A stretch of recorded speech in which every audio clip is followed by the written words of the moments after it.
Hey everyone!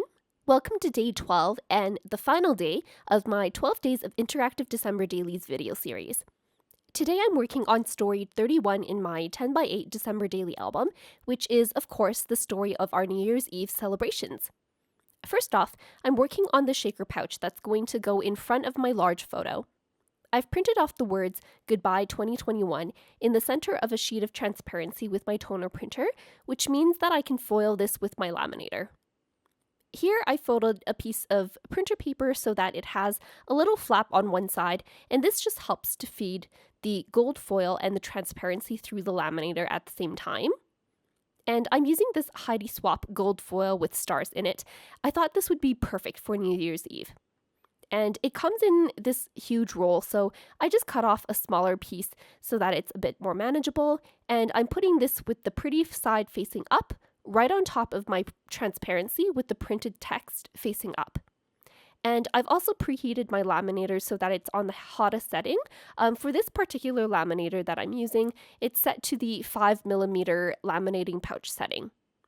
And as this is going through the laminator, the heat from the laminator is going to melt the toner ink and make it kind of sticky, and that's what's going to transfer the gold foil to the transparency sheet. So once this passes all the way through the laminator, I can peel off the gold transfer foil, and you can see that I have these words gold foiled onto my transparency, and I never get tired of seeing how cool this foiling looks. You'll also see that my gold foil sheet now has the words Goodbye 2021 missing from it, and I am going to save that piece to use for later. Next, I'm cutting down my foiled transparency as well as an extra blank transparency sheet to 8¼ inches tall by 10¼ inches wide. That's slightly narrower than outside the page protector in my 10x8 album, and you'll see why I cut that piece narrower in a moment. Next, I'm going to create my shaker pouch. So I'm going to turn my foiled transparency over to the back side and line all four sides with an 1/8 inch score tape. And you want to make sure that it's as straight as possible along each of those four edges. On the blank piece of transparency, I'm going to attach a citrus twist adhesive page strip, and this will allow me to put my shaker pouch into my album without punching holes through the shaker, because if you punch holes through the shaker, then obviously all the shaker bits will fall out through those holes. But this adhesive page strip does add about 1/2 inch onto the width of my page, which is why I had cut those transparency sheets a bit narrower before. And these strips are a bit taller than the 8¼ inches, so I just centered the adhesive strip onto my transparency and cut off the overhanging bits on the top and bottom. After that, I'm going to adhere the foiled transparency down to the blank transparency on the bottom edge as well as the left and right edges, keeping the top edge open for now. And I'm making sure that the citrus twist adhesive strip is sandwiched between the two transparency pages, just so that it's a bit better hidden. And once you have 3 of the 4 sides sealed off, you can put all your shaker bits in. Here I'm putting in a couple of pinches of gold sequins from my stash. I also have 2 of these shaker sequin tags left over from the December Daily 2021 collection, and I'm going to cut off the tops of these tags and empty out the shaker bits into this shaker pouch as well. And not to worry, I do have plans to use these vellum tags in my spread later on. And it is a bit hard to empty out all the little shaker bits from these tags. They do kind of get stuck in the stitching around the tags. So do the best you can. If you have a couple of sequins left over in the tag, it doesn't really matter all that much. I also have this pack of star sequins that came in the Star Mini kit, and I'm going to include all of those sequins as well. And these were kind of clumped up when they came out of the bag, so I just kind of spread them around a bit to separate them in my shaker pouch. I did decide to add a couple more pinches of gold sequins, and I also have these containers of hexagon glitter from Martha Stewart, and I'm sprinkling some black, gold, and silver hexagon sequins into my shaker pouch as well. Once you have enough shaker bits in your pouch, you can seal off the top edge and give it a little shake once that's done. You might be wondering why I didn't use like a 10 by 8 full page protector to create this giant shaker pouch. And my reason why is because I like that because these transparencies are a bit stiffer than the plastic that the page protector is made of, the shaker bits tend to cling a bit more to the shaker pouch with the transparency instead of all clumping to the bottom like you would if you just created it with a page protector. And also because with the transparency, I'm able to run that through my printer and laminator to do my foiling, whereas I think I would have a bit of a harder time to do that with a page protector. My next step for this shaker pouch is that I want to hide the 1/8 inch score tape that I use to seal off my shaker pouch. So I'm going to line all 4 edges with 3/8 inch score tape on the front side of the foiled transparency. And again, you want to make sure that it's as straight as possible right along each of these 4 edges, and also make sure that the score tape isn't wrinkled in any places. Then I'm going to remove the score tape backing off each edge one at a time and press my scrap piece of gold foil into the score tape. And this time, the stickiness of the score tape is what's going to transfer your foil onto the transparency. Now, if you have some spots in your score tape that didn't get covered, maybe in those areas in the negative of the Goodbye 2021 text, and if you end up with some empty spots, all you have to do is shift your foil sheet around to a spot that still has gold foil on it, and then press it down again into those blank areas of score tape, and it'll still transfer and fill in any spots that are empty that you might have. And you can do that step again and again as long as you still have sticky parts of score tape left to cover.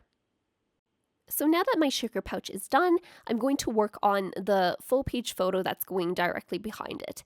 And this is a photo that I took just after midnight on New Year's Eve. So we had all popped our confetti poppers and there was confetti all over the floor, and we were all texting our loved ones and family members to say Happy New Year. And I just loved how the confetti looked on my friend's dark laminate floor. Like you can kind of see the reflection of each piece of confetti on the floor. So I sat down on the floor and put my phone so that it was kind of sitting on the floor, and then took a photo that way.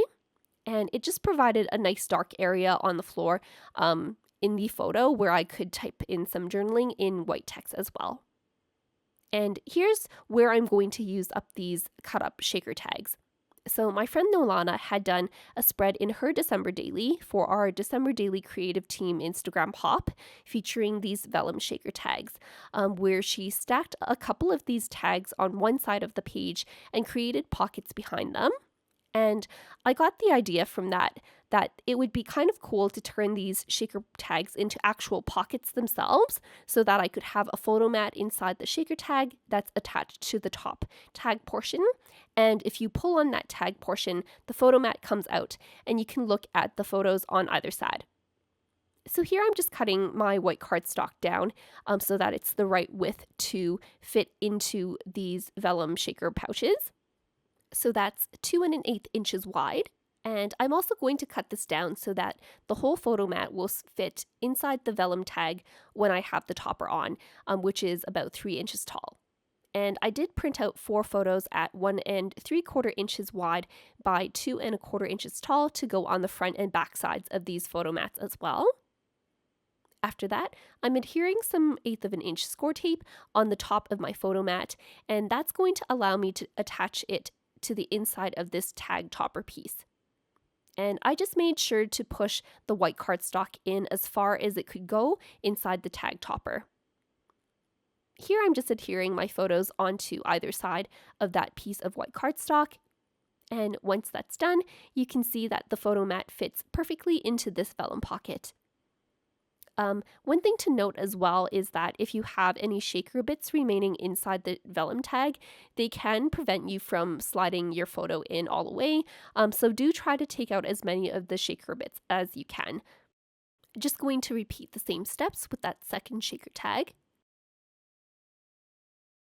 And to make it look a bit more obvious that this tag is indeed an interactive element, I'm going to line the top edge of that bottom tag portion with some more 1/8 inch score tape. so that I can foil that top edge there with some of my leftover gold star foil.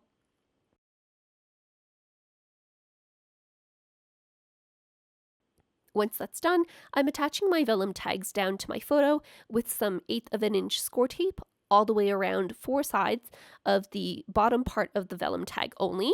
Make sure not to get any score tape on that top part of the tag that you're going to pull out. And I saved a couple of these toppers from the confetti poppers that we had used during the party, and I'm going to adhere one of these with my vellum tags as well. Off screen, I added some of the Paislee Press word phrase stickers onto my tag toppers and stapled some gold ribbon through the tops of each tag. And I realized after finishing this video that I forgot to add my usual plastic heart with the number 31 on top of that, but I did do that after this video as well. And that finishes up my spread for today and my December daily videos for 2021. I do have full flip through videos for all 3 of my December daily albums up on my YouTube channel, and photos of all 31 stories and 3 title pages and my reason why and December in numbers pages on my Instagram, so make sure to check those out if you haven't already. Thank you so much for tuning in to my December daily video series these past few months. If you liked this video, make sure to hit the like button and subscribe for more videos. And I'd also love to hear what your favorite story was that you told in your December daily this year, or if you haven't completed your album yet, then what story you're most looking forward to telling. Again, thank you so much for all your kind words on both my YouTube videos and on my Instagram posts. I hope to see you soon in my non-December daily videos, but if not, I'll see you next winter for more December daily inspiration. Thanks so much for watching.